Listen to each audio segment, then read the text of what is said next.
Salut à toutes et à tous, dans cette vidéo je vous propose d'étudier le mouvement des satellites et des planètes dans un champ de gravitation. J'aborderai en particulier les trois lois de Kepler et leurs conséquences. L'application de la deuxième loi de Newton dans le repère tournant de Fresnel permettra de retrouver les caractéristiques du mouvement d'un satellite dans l'approximation d'un mouvement circulaire uniforme. Vous êtes prêts? Alors, c'est parti!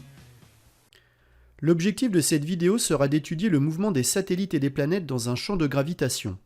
Je vous propose de commencer par quelques rappels concernant notre système solaire. Celui-ci est composé de 8 planètes orbitant dans un même plan appelé plan de l'écliptique. La planète la plus proche du Soleil est Mercure, la planète la plus éloignée est Neptune. Notre planète la Terre occupe la 3e position. Les 4 planètes les plus proches du système solaire constituent les planètes telluriques. Elles sont qualifiées de telluriques car elles sont constituées de 3 couches concentriques composées d'un noyau, d'un manteau et d'une croûte. Les 4 planètes les plus éloignées sont quant à elles des planètes gazeuses. Johannes Kepler est un astronome allemand célèbre pour avoir étudié l'hypothèse héliocentrique de Nicolas Copernic, affirmant que la Terre tourne autour du Soleil et surtout pour avoir découvert que les planètes ne tournent pas autour du Soleil en suivant des trajectoires circulaires parfaites mais des trajectoires elliptiques. Kepler a découvert les relations mathématiques, dites lois de Kepler au nombre de 3, qui régissent les mouvements des planètes sur leur orbite. Ces relations furent ensuite exploitées par Isaac Newton pour élaborer la théorie de la gravitation universelle.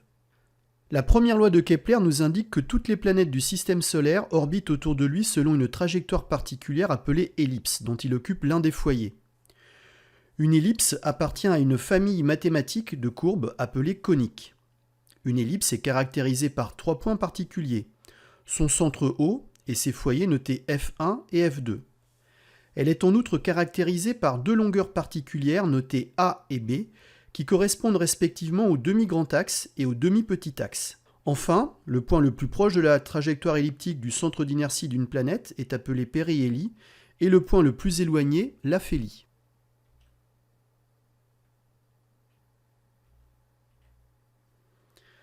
La deuxième loi de Kepler, appelée loi des airs, nous indique que le rayon reliant le centre du Soleil à celui d'une planète du système solaire balaie des surfaces égales pendant des intervalles de temps égaux. La conséquence de cela est que la norme du vecteur vitesse du centre d'inertie d'une planète augmente lorsqu'elle se rapproche du Soleil et diminue lorsqu'elle s'en éloigne. C'est une caractéristique importante du mouvement elliptique des planètes du système solaire. La troisième loi de Kepler, dite loi des périodes, établit une relation simple entre le cube de la longueur du demi-grand axe de la trajectoire elliptique du centre d'inertie d'une planète et le carré de sa période de révolution autour du Soleil.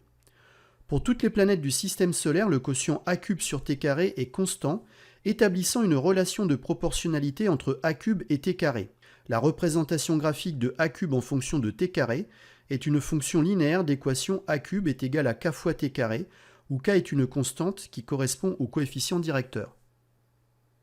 L'étude des trajectoires elliptiques réelles des planètes est trop compliquée d'un point de vue mathématique pour le lycée. Nous nous placerons donc dans l'hypothèse simplificatrice consistant à approximer les trajectoires elliptiques du centre d'inertie des planètes et des satellites par des trajectoires circulaires. Pour ce type de problème, l'utilisation d'un repère cartésien fixe n'est pas recommandée. En effet, dans la très grande majorité des cas, les projections selon les axes OX et OY du vecteur vitesse conduiront à faire intervenir respectivement le cosinus et le sinus d'un angle alpha variant au cours du temps. Un repère mieux adapté au mouvement circulaire est le repère de Fresnel, constitué d'une base mobile composée d'un point M confondu avec le centre d'inertie du satellite ou de la planète et des vecteurs unitaires UT et UN, respectivement tangents et orthogonales à la trajectoire circulaire. Pour un mouvement circulaire quelconque, les composantes du vecteur vitesse et du vecteur accélération revêtent des formes particulières dans le repère de Fresnel. Le vecteur accélération v est tel que sa composante tangentielle vt est égale à v, et sa composante normale vn est égale à 0. En ce qui concerne le vecteur accélération, sa composante tangentielle at est telle que at est égale à dv sur dt, et sa composante normale an est telle que an est égale à v carré sur r étant le rayon de la trajectoire circulaire. Pour un mouvement circulaire uniforme, le vecteur accélération pointe constamment vers le centre de la trajectoire circulaire. On dit que l'accélération est centripète. Il en découle que la composante tangentielle du vecteur accélération est nulle dans ce cas de figure particulier. Étudions le mouvement d'un satellite terrestre animé d'une trajectoire circulaire de rayon R et de période de révolution T. Nous utiliserons pour cette étude le repère tournant de Frenet. Le système étudié sera donc un satellite de masse petit m animé d'un mouvement circulaire. Le référentiel d'étude sera le référentiel géocentrique supposé galiléen. Donc le référentiel géocentrique est un référentiel dont l'origine est le centre de la Terre et dont les trois axes pointent vers des étoiles lointaines qui apparaissent fixes dans le ciel. Le bilan des forces extérieures se ramènera à la force d'attraction gravitationnelle qu'exerce la Terre sur le satellite, dont l'expression vous est rappelée ici, et on négligera en particulier les forces d'attraction gravitationnelle du Soleil et des autres planètes. La deuxième loi de Newton nous indique que la somme des forces extérieures est égale à m fois le vecteur accélération a. La somme des forces extérieures se ramenant ici uniquement donc à la force d'attraction gravitationnelle, nous allons pouvoir donc en déduire l'expression du vecteur accélération par simplification par m qui est la masse en fait du satellite. Nous arrivons à la conclusion que l'accélération a du satellite est indépendante de sa masse petit m, elle ne dépend notamment que de la masse en fait de la Terre, c'est-à-dire de l'astre attracteur, et que cette accélération est centripète. Nous venons de démontrer que le vecteur accélération a est centripète, c'est-à-dire qu'il n'a qu'une composante en fait selon le vecteur unitaire un, c'est-à-dire en fait selon le vecteur unitaire normal à la trajectoire. Si nous écrivons donc les composantes du vecteur accélération a, nous pouvons donc l'écrire sous la forme suivante, à savoir a de t, donc composante tangentielle, est égale à 0, et an, composante normale, qui est égale en fait à g fois m terre sur r au carré. Il convient de comparer cette expression obtenue par l'accélération avec celle d'un mouvement circulaire, c'est-à-dire celle en fait qui correspond à a de t est égale à dv sur dt et an est égal à v carré sur r. En comparant ces deux expressions, il vient naturellement que dv sur dt est égal à 0 et v carré sur r est égal à g fois grand M terre divisé par r au carré. Donc cela implique que v est égal à une constante et que v est égal à racine carrée de g fois la masse de la Terre divisé par r. Nous remarquerons que la vitesse du satellite est totalement indépendante de la masse petit m de celui-ci et que cette vitesse ne dépend que de la masse de l'astre attracteur, en l'occurrence ici la Terre, et du rayon de la trajectoire. Donc le mouvement d'un satellite en orbite terrestre est circulaire uniforme. Pour en déduire l'expression de la période de révolution t du satellite, nous devons faire le lien entre cette grandeur et la vitesse v du satellite obtenue précédemment. Par définition, v est égal à d sur t. Or, pour une trajectoire circulaire, d est égal à 2πr, qui correspond donc au périmètre du cercle. Et donc un tour complet de ce cercle, une circonférence complète, sera effectuée pendant une durée qui correspondra exactement à la période t, grand T de révolution du satellite autour de la planète. Donc en remplaçant ces deux expressions dont la formule v est égale à d sur t, nous en déduisons facilement que grand T est égal à petit d sur v, et en remplaçant d par 2π sur r, nous arrivons donc à la conclusion que la période t de révolution du satellite est égale à 2π fois grand R divisé par v.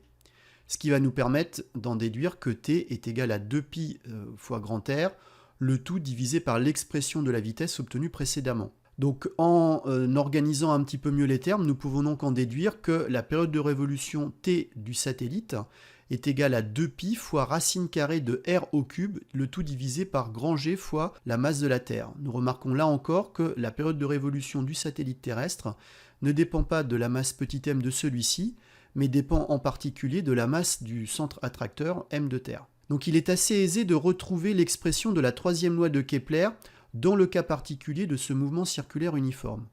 Donc je vous rappelle que cette troisième loi de Kepler reliait donc le carré t de la période, donc t au carré, au demi-grand axe a au cube. Donc ici, le demi-grand axe a au cube sera tout simplement remplacé par le rayon de la trajectoire circulaire r, donc au cube. Donc pour ce faire, il suffit tout simplement d'élever t au carré, donc on obtient t carré est égal à 4π carré fois r au cube sur grand G fois la masse de la Terre. Et donc, en isolant le rapport t carré sur r cube, nous arrivons à la conclusion que t carré sur r cube est égal à 4π carré, le tout divisé par grand G fois la masse de la Terre, et ce quotient est une constante. Et donc nous retrouvons la troisième loi de Kepler dans le cas particulier d'un mouvement circulaire uniforme. La Terre est animée d'un mouvement de rotation sur elle-même autour de l'axe de ses pôles. Elle tourne également autour du Soleil dans un plan appelé plan de l'écliptique. L'angle entre le plan contenant l'équateur et le plan de l'écliptique vaut environ 23 degrés et 26 minutes. Pour qu'un satellite soit géostationnaire, il doit être fixe dans le référentiel terrestre, c'est-à-dire être constamment au-dessus du même point du globe. Il en découle plusieurs conséquences. L'orbite d'un satellite géostationnaire appartient au plan équatorial. Le mouvement doit être circulaire uniforme. La période de révolution du satellite doit être égale à celle de la Terre, soit environ 24 heures. La troisième loi de Kepler permet de déduire le rayon particulier d'un satellite géostationnaire.